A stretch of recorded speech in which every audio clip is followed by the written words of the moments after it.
Bench की इसकी कोई हैसियत नहीं है। देखें, इसमें वो ग्रे एरिया समझ लें, इसका कोई जो है कानून और आइन में जवाज नहीं है। 3 बंदों ने जो है ये करना है। मंसूर अली शाह साहब अगर उसमें शामिल नहीं होते तो वो 3 रुकनी नहीं है। यानी अगर ऑर्डिनेंस को भी देखें तो चीफ जस्टिस, सीनियर प्यूनी जज यानी मंसूर अली शाह साहब और तीसरा जज nominated by the chief justice. पहले तो ये चीफ जस्टिस साहब से भी पूछें कि भाई आपने सीनियरिटी वाइज अगर मुनीब अख्तर साहब आपको पसंद नहीं थे तो फिर आप जस्टिस या अफरीदी आगे नीचे आते हैं वो सीनियरिटी में, तो फिर उनको रखते। आपने उनको क्यों नज़रअंदाज किया? बाहर कैफ आपको भी समझ आ रही है, मुझे भी समझ आ रही है क्यों उनको जो है नहीं रखा गया और क्यों अमीनुद्दीन खान को रखा गया। अब अगर मुनीब अख्तर साहब उस बेंच में नहीं है और जस्टिस अफगान को क्यों रखा गया, तो 2 जज साहिबान ही थे जिन्होंने पीटीआई को तस्लीम करने से ही इनकार कर दिया था 13 रुकनी बेंच में।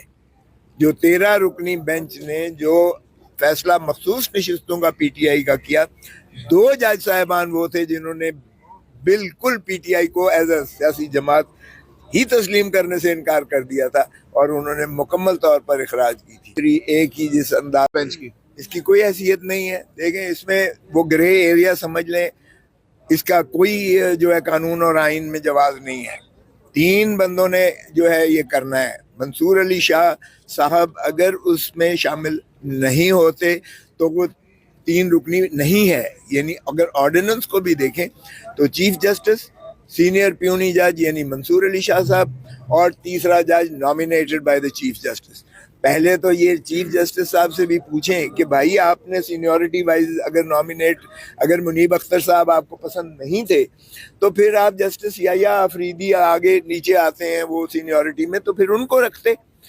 आपने उनको क्यों नज़रअंदाज किया?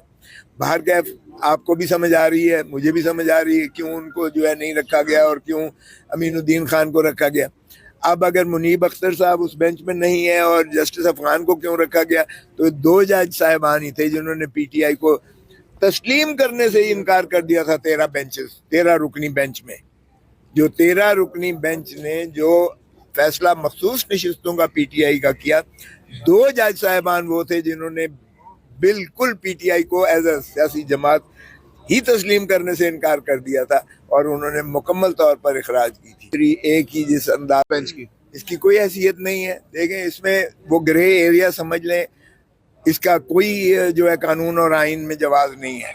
3 बंदों ने जो है ये करना है। मंसूर अली शाह साहब अगर उसमें शामिल नहीं होते तो वो 3 रुकनी नहीं है। यानी अगर ऑर्डिनेंस को भी देखें तो चीफ जस्टिस, सीनियर प्यूनी जज यानी मंसूर अली शाह साहब और तीसरा जज nominated by the chief justice. पहले तो ये चीफ जस्टिस साहब से भी पूछें कि भाई आपने सीनियरिटी वाइज अगर मुनीब अख्तर साहब आपको पसंद नहीं थे तो फिर आप जस्टिस या अफरीदी आगे नीचे आते हैं वो सीनियरिटी में, तो फिर उनको रखते। आपने उनको क्यों नज़रअंदाज किया? बाहर कैफ आपको भी समझ आ रही है, मुझे भी समझ आ रही है क्यों उनको जो है नहीं रखा गया और क्यों अमीनुद्दीन खान को रखा गया। अब अगर मुनीब अख्तर साहब उस बेंच में नहीं है और जस्टिस अफगान को क्यों रखा गया, तो 2 जज साहिबान ही थे जिन्होंने पीटीआई को तस्लीम करने से ही इनकार कर दिया था 13 रुकनी बेंच में। जो 13 रुकनी बेंच ने जो फैसला मखसूस नशिस्तों का पीटीआई का किया, 2 जज साहिबान वो थे जिन्होंने बिल्कुल पीटीआई को एज अ सियासी जमात ही तस्लीम करने से इनकार कर दिया था और उन्होंने मुकम्मल तौर पर इखराज की थी। एक ही जिस अंदाज